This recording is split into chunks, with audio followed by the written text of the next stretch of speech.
ایک چھوٹی سی ریاست جس کے پاس نہ بے شمار خزانے تھے نہ لاکھوں کی فوج، لیکن صرف چند سو سال بعد یہی ریاست 3 بڑے اعظموں پر حکومت کر رہی تھی۔ اس کے سامنے یورپ کی بڑی بڑی سلطنتیں کانپتی تھی۔ اس کے سلطان کو پوری مسلم دنیا کا خلیفہ مانا جاتا تھا اور اس کی فوج کو دنیا کی طاقتور ترین فوجوں میں شمار کیا جاتا تھا۔ لیکن آخر ایسا کیا ہوا کہ یہی عظیم سلطنت جو تقریباً 600 سال تک قائم رہی، اچانک کمزور ہونے لگی؟ وہ کون سا سلطان تھے جنہوں نے تاریخ بدل دی؟ قسطنطنیہ کیسے فتح ہوا اور عثمانی سلطنت کا خاتمہ کیوں ہوا؟ آج کی اس ویڈیو میں ہم عثمانی سلطنت کی پوری کہانی جانیں گے۔ یہ کہانی شروع ہوتی ہے 13ویں صدی کے آخر سے۔ اس وقت منگول حملوں نے مسلم دنیا کو شدید نقصان پہنچایا۔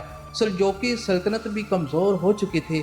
اناطولیہ یعنی موجودہ ترکی بھی کئی چھوٹی چھوٹی ریاستیں قائم تھیں۔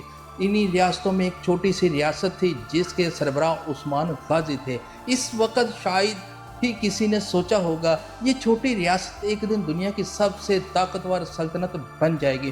عثمان غازی نہایت بہادر، ذہانت دار اور ذہین حکمران تھے۔ انہوں نے اپنے ارد گرد کے علاقوں کو متحد کرنا شروع کیا۔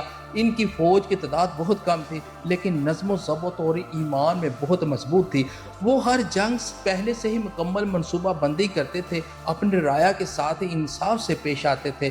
اسی وجہ سے بہت سے لوگ اپنی مرضی سے عثمان غازی کے ساتھ شامل ہونے لگے۔ آہستہ آہستہ ریاست مضبوط ہوتی گئی اور کئی نئے علاقے اس میں شامل ہوتے گئے۔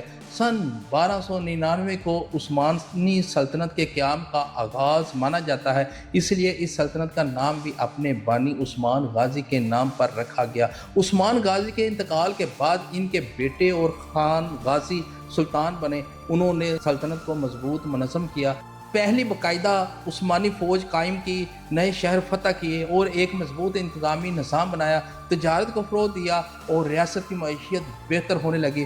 اور خان غازی کے بعد سلطان مراد اول تخت پر بیٹھے۔ انہوں نے سلطنت کی سرحدیں پورے یورپ تک پہنچا دی۔ بلقان کے کئی علاقے عثمانیوں کے قبضے میں آ گئے اور ان کی فوج نے کئی بڑی جنگیں جیتی اور پہلی مرتبہ یورپی طاقتوں کا احساس ہوا کہ ایک نئی اسلامی طاقت تیزی سے ابھر رہی ہے۔ اسی دور میں ینیچری فوج قائم کی گئی جو بعد میں دنیا کی مشہور ترین فوجوں میں شمار ہونے لگی۔ ان سپاہیوں کو خاص تربیت دی جاتی تھی، جدید ہتھیار دیے جاتے تھے اور وہ سلطان کے سب سے وفادار محافظ سمجھے جاتے تھے۔ سلطان بایزید اول کے دور میں عثمانی سلطنت پہلے سے کہیں زیادہ طاقتور ہو گئی۔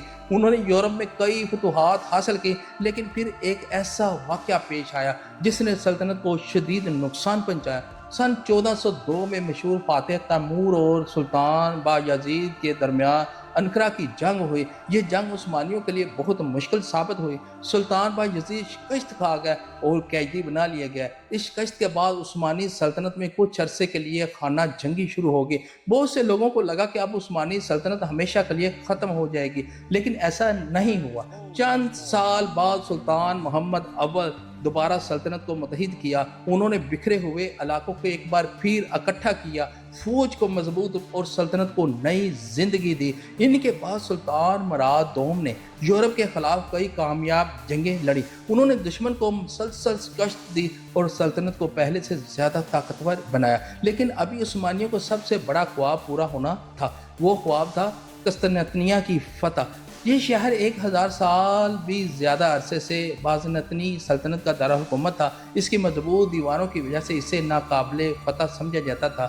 دنیا کے کئی بڑے بڑے حکمران اس شہر کو فتح کرنے کی کوشش کر چکے تھے لیکن سب ناکام رہے۔ پھر تاریخ کے میدان میں ایک نوجوان سلطان داخل ہوا جس کی عمر صرف 21 برس تھی۔ اس کا نام تھا سلطان محمد دوم، جسے بعد میں پوری دنیا محمد فاتح کے نام سے جاننے لگی۔ سلطان محمد دوم نے تخت سنبھالتے ہی آپ نے سب سے بڑا مقصد طے کر لیا تھا، وہ تھا قسطنطنیہ کی فتح۔ اس شہر کی مضبوط دیواریں صدیوں سے حملہ آور کو ناکام بنا چکی تھی، لیکن محمد فاتح نے فیصلہ کیا کہ وہ اس ناممکن کو ممکن بنا کر دکھائیں گے۔ انہوں نے کئی سال تک اس مہم کی تیاری کی، جدید اور بڑی توپیں تیار کروائی، مضبوط بحری بیڑا بنایا اور اپنی فوج کو بہترین تربیت دی۔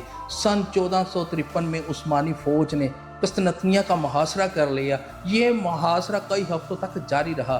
شہر کی دیواریں بے حد مضبوط تھیں लेकिन उस्मानियों की मुसलसल गोला बारी ने आखिरकार इनमें शगाफ डाल दिया। सुल्तान मोहम्मद फातेह ने एक ऐसा फैसला किया जिसने पूरी जंग का रुख बदल दिया। उन्होंने अपने बहरी जहाज़ों को खुश्की के रास्ते पहाड़ों के ऊपर से गुजार कर गोल्डन हारून के अंदर उतार दिया। बाज़नीती फ़ौज ने कभी सोचा भी नहीं था कि ऐसा मुमकिन हो सकता है। इस हिकमत अमली ने शहर का दफा कमज़ोर कर दिया। आखिरकार 29 मई 1453 को उस्मानी फ़ौज शहर में दाखिल होगी। कुस्तनतनिया फतह हो गया और तकरीबन 1000 साल पुरानी बाज़नीती सल्तनत हमेशा के लिए ख़त्म होगी। सुल्तान मोहम्मद दोम को अपनी इस अजीम कामयाबी के बाद मोहम्मद फातेह का लक़ब मिला, जबकि कुस्तनतनिया बाद में इस्तंबुल के नाम से पूरी दुनिया में मशहूर होगी। इस फतह के बाद उस्मानी सल्तनत की ताकत में बेपनाह इजाफा हुआ। इस्तंबुल को दारुल हुकूमत बना दिया गया और इसे इल्म, तजारत, सकाफत का एक अजीम मरकज़ बना दिया गया। नई मसाजिद, मदारस, बाज़ार, पुल और महलात तामीर किए गए, जिनमें बहुत सी तारीखी इमारतें आज भी मौजूद हैं। मोहम्मद फातेह के बाद आने वाली सलातीन ने सल्तनत को मज़ीद वसअत दी, लेकिन सुल्तान सलीम अव्वल के दौर में उस्मानी सल्तनत ने एक नई बुलंदी हासिल की। उन्होंने शाम, मिस्र, हजाज को फतह किया। मक्का और मदीना के इंतज़ाम की जिम्मेदारी भी उस्मानियों के पास आ गई और खिलाफत इस्लामी उस्मानी सलातीन के पास मुंतकिल हो गई। इसके बाद उस्मानी सुल्तान को पूरी मुस्लिम दुनिया में खलीफा के तौर पर देखा जाने लगा। सुल्तान सलीम अव्वल के बाद इनके बेटे सुल्तान सलमान कन्नूनी तख्त पर बैठे। इनका दौर उस्मानी सल्तनत का सुनहरी दौर कहलाता है। इस ज़माने में सल्तनत एशिया, यूरोप, अफ्रीका के 3 बड़े आज़मों तक फैल चुकी थी। हंगरी, इराक, अलजायर, ट्यूनिस, मशरिक़ वस्ता के कई इलाके उस्मानियों के ज़ेरे हुकूमत है। सुल्तान सलमान कनूनी सिर्फ एक अजीम फातेह ही नहीं बल्कि बेहतरीन कानून साज भी थे। उन्होंने इंसाफ पर मबनी कवानीन नाफज किए, तजारत को फ़रोग़ दिया, तालीम की सरपरस्ती की और अवाम की फलाह के लिए बेशुमार काम किए। इसी वजह से इसे कानूनी कहा जाता है। इस दौर में उस्मानी फ़ौज दुनिया की ताकतवर तरीन फ़ौजों में शुमार होती थी। ख़ास तौर पर जनीचरी फ़ौज अपनी बहादुरी और नज़्म ज़ब्त की मशहूर थी की वजह से उस्मानी बहरिया ने भी बहरा रूम में अपनी ताकत कायम कर रखी और बड़ी बहरी जंगें में कामयाबी हासिल की। लेकिन वक्त हमेशा एक जैसा नहीं रहता। सुल्तान सलमान कनूनी के बाद आस्ता आस्ता सल्तनत में कमज़ोर हुक्मरान आने लगे। महल की सियासत, अंदरूनी इख्तलाफात, बदगुमानी, माशी मुश्किलात और मुसलसल जंगों ने सल्तनत को कमज़ोर करना शुरू कर दिया। दूसरी तरफ यूरोपीय ममालिक साइंस, सन और जदीद हथियारों में तेज़ी से तरक्की कर रहे थे। 19वीं सदी तक उस्मानी सल्तनत अपने कई इलाके खो चुके थे। यूरोप में कौम परस्ती की तहरीकें शुरू हो गई, जिनकी वजह से कई ममालिक उस्मानी सल्तनत से अलग हो गए। इस दौरान रूस, बरतानिया और दीगर यूरोपीय ताकतें भी उस्मानियों पर मुसलसल दबाव डालती रही। पहली जंग अजीम उस्मानी सल्तनत के लिए आखिरी इम्तहान साबित हुई। उस्मानियों ने जर्मनी का साथ दिया, लेकिन जंग में शिकस्त के बाद सल्तनत मज़ीद कमज़ोर होगी। जंग के अख्ताम पर इत्तेहादी ताकतों ने उस्मानी इलाकों को आपस में तकसीम करना शुरू कर दिया। आखिरकार 1922 में उस्मानी सल्तनत का बाज़ाब्ता खात्मा हो गया और कुछ अरसे बाद मुस्तफ़ा कमाल तुर्क ने जदीद तुर्की के क़याम का ऐलान किया। यूँ तकरीबन 600 साल तक कायम रहने वाली दुनिया की अजीम तरीन इस्लामी सल्तनत तारीख़ का हिस्सा बन गई। अगरचे उस्मानी सल्तनत ख़त्म होगी, लेकिन इसकी मिरास आज भी ज़िंदा है। इस्तंबुल की अजीम मसाजिद, तारीख़ी किले, महलात, बाज़ार आज भी इसकी शान व शौकत की गवाही देते हैं। उस्मानियों ने इल्म, फ़न, तामीर, कानून और फ़ौजी हिकमत अमली और इस्लामी तहज़ीम पर गहरे असरात छोड़े, जिन्हें आज भी तारीख़ में याद किया जाता है। उस्मानी सल्तनत की कहानी हमें ये सबक देती है कि मजबूत क़यादत, इंसाफ, इत्तेहाद और मेहनत एक छोटी सी रियासत को भी दुनिया की अजीम तरीन ताकत बना सकते हैं। लेकिन जब यही असूल कमज़ोर पड़ जाए तो सबसे बड़ी सल्तनत भी ज़वाल का शिकार हो सकती है। अगर आपको ये तारीख़ी दास्तान पसंद आई हो तो वीडियो को लाइक करें, अपने दोस्तों के साथ शेयर करें और ऐसी मज़ीद दिलचस्प तारीख़ी डॉक्यूमेंट्री देखने के लिए हमारे चैनल को सब्सक्राइब करें। अल्लाह हाफिज़।